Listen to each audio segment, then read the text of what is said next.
Hello, রান্নাবান্নার pro max অবস্থা চলতেছে। আজকে ইউটিউবে দেখলাম যে নেপালি আলু ভর্তা মাখা দেখে আমার লোভ লেগে গেছে এবং আমি এখন সেটাই করতেছি। এটাতে হচ্ছে সাদা তিল রোস্ট হচ্ছে, এখানে হচ্ছে মেথি আছে, আলু সেদ্ধ করা, হলুদ গুঁড়ো, মরিচের গুঁড়ো, গাজর, শসা কাটা, এই তো পেঁয়াজ কুচি, আর এখানে হচ্ছে ধনেপাতা কুচি। আর আমার কাছে কাঁচা লঙ্কা নেই আজকে, তাই জন্যে কাঁচা লঙ্কার বদলে শুকনো লঙ্কা দিচ্ছি। তো এই হচ্ছে রান্নাবান্নার মেন ইনগ্রেডিয়েন্ট। তো এই তো কিছুক্ষণের মধ্যে রেডি হয়ে যাবে, তারপর দেখাচ্ছি।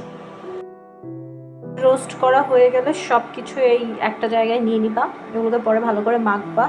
আর এইদিকে হচ্ছে আমি সরষের তেল করেছি, আর আমার কাছে শুধু মেথি ছিল না, মেথির সাথে জিরা মিক্স ছিল, আর সেখানে কাঁচা লঙ্কা ছিল না, তাই হচ্ছে শুকনো লঙ্কা। এগুলো ভালো মতো একটু ভাজা ভাজা হবে, তারপর এটা দিয়ে মেখে নিব। এই এই হচ্ছে রেসিপি, অনেক সহজ। আর অ্যাকচুয়ালি আমার কাছে আজকে সব ইনগ্রেডিয়েন্ট ছিল, যে কারণে এটা রান্না করা হয়েছে। একটু পরে খেয়ে দেখাচ্ছি।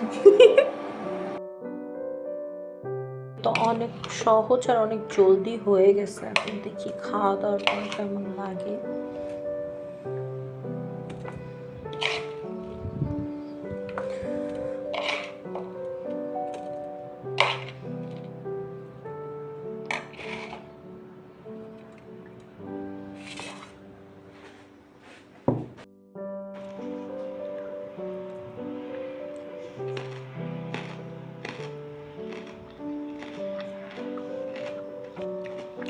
নট ব্যাড, ভালোই।